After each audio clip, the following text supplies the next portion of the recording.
This is John Bunn. He spent 27 years wrongfully convicted of murder. I'm an innocent man, Your Honor, and I have always been an innocent man. While living in Brooklyn, New York, Bunn was only 14 years old when he was arrested by NYPD detective Louis Scarcella. Bunn later spent 16 years behind bars and then 11 years out on parole, where he still fought to prove his innocence. Then finally, his conviction was overturned based on the wrongdoing of Detective Scarcella and the fact that there wasn't even probable cause to arrest Bunn in the first place. I want y'all to know that y'all convicted and had a wrong man in prison. And after 27 years of fighting to clear his name, he is finally exonerated. I want to say thank you, Your Honor, because in 27 years, I've been fighting for my life. But before he leaves the courtroom, he has a moment with the judge. Bunn later filed a lawsuit against the city of New York and Detective Scarcella. This is David Ranta. He spent 22 years behind bars for a murder he did not commit. In Brooklyn, New York, Ranta was arrested by Detective Louis Scarcella. Yes, this is another wrongful conviction that's connected to Scarcella. Ranta was put in a police lineup run by Scarcella and was identified as the shooter. But decades later, reportedly, the key witness revealed that the detective had provided him with a description of whom to pick in the lineup. There was no physical evidence linking Ranta to the killing, and the evidence presented to the jury was allegedly fabricated. Ranta was then convicted and sentenced to 37.5 years to life in prison. But after spending over 2 decades in prison, the former witnesses admitted that they were pressured into testifying against Ranta. And now, this is the moment his conviction gets thrown out. Mr. Ranta, to say that I'm sorry for what you have endured would be an understatement and grossly inadequate, but I say it to you anyway. The defendant's motion to vacate the judgment of conviction is granted.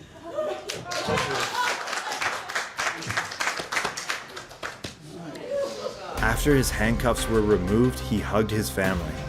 With all he owned thrown over his back, Thank you all. Thank you. he walks out a free man. After his release, he reportedly received $2 million from the state and a $6.4 million settlement from the city of New York. This is Susan Mellon. She was sentenced to life in prison without parole based on an untruthful testimony. She was 42 years old when she was arrested in Los Angeles, California, at a McDonald's while taking her daughter to get a Happy Meal. But that was the last time she would see her child for 7 years, as she was charged for the murder of an ex-boyfriend. You are under arrest now for murder. Please believe me, I wouldn't do that. Mellon's conviction was based solely on an informant who claimed that Mellon had confessed the killing to her. She was in prison for a total of 17 years, until the informant was proven to be a pathological liar and an unreliable witness. And now, this is the moment that Mellon's case is finally overturned. The judgment is vacated, the conviction is overturned, and as to Ms. Mellon, the case is dismissed. From tears in one moment to jumping in joy the next. When released, Mellon took her daughter to McDonald's to deliver that long-awaited Happy Meal. The state of California awarded Mellon $597,000 in compensation, and reportedly, the Los Angeles City Council agreed to pay $12 million to Susan Mellon. This is Luis Vargas. He was sentenced to 55 years to life for crimes he did not commit. Vargas was 29, living in Los Angeles, California, when he was charged with 3 sexual assaults. Based on the similar descriptions of these crimes, police concluded that it was the same person that committed all 3 attacks. Vargas was later convicted on all counts, and he spent a total of 16 years in prison until the California Innocence Project tested DNA on the remaining physical evidence and clothing from one of the victims, and it was not a match, proving that Vargas did not commit these crimes. He is in fact innocent because the evidence will show that undermines the prosecution's case. Vargas sat silently when he was exonerated from all crimes. Vargas only had one simple wish from his mother for when he would become a free man. Please buy me a big hamburger and we eat it together. Reportedly, after Vargas was exonerated, he received $886,000 in state compensation.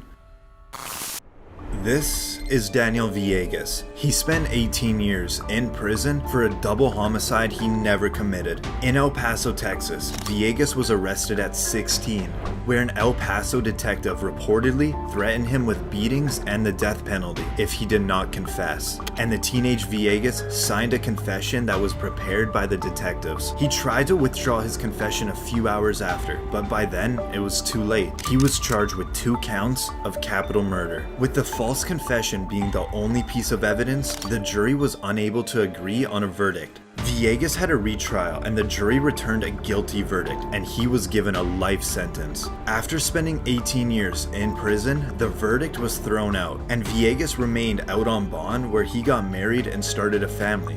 But now we're in the 3rd trial. If the defendant will please stand. This is the moment that Villegas will find out if he'll go home with his family or be sent back to prison to serve his life sentence. The state of Texas versus Daniel Villegas.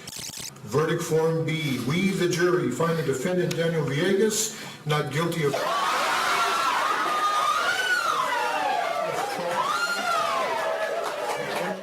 Villegas is now a free man. You are no longer under any conditions. You are free to leave. Thank you. Reportedly, Villegas has filed a lawsuit against the city of El Paso. This is Ricky Jackson. He spent over 39 years in prison for a murder he did not commit. Jackson was arrested at 18 years old, living in Cleveland, Ohio. The main witness in the case was a 12-year-old kid named Eddie Vernon, who in fact didn't see anything. And he said the police did pressure him into testifying against Jackson, which then later led to his conviction. Jackson initially was sentenced to die in the electric chair. But after spending 2 years on death row, his death sentence was reduced to life in prison. Nearly 4 decades later, the now 52-year-old Eddie Vernon came forward with the truth, stating that he never saw the murder happen. Charges against Jackson were then dropped, and after being wrongfully imprisoned for 39 years, this is the moment that Jackson hears that he is free to go. Mr. Jackson, you're going to be free to go. Life is filled with small victories, and this is a big one. I wish you good luck. Thank you. All right.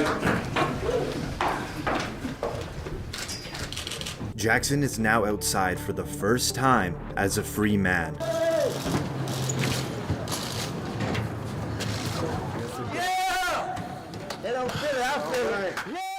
Jackson received $1 million in compensation from the state and an additional $2.65 million for lost income.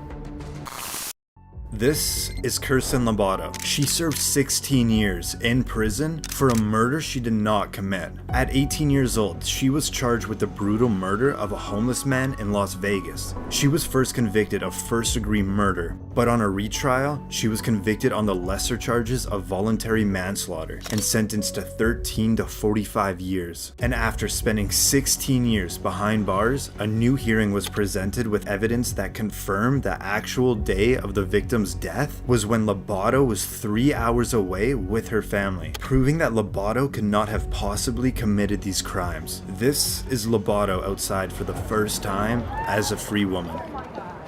I feel overwhelmed, I feel excited, I feel grateful, I'm so happy. Lobato has filed a lawsuit against the Las Vegas Police Department and her compensation claim is ongoing. So where to now? Okay, well we got more people coming too.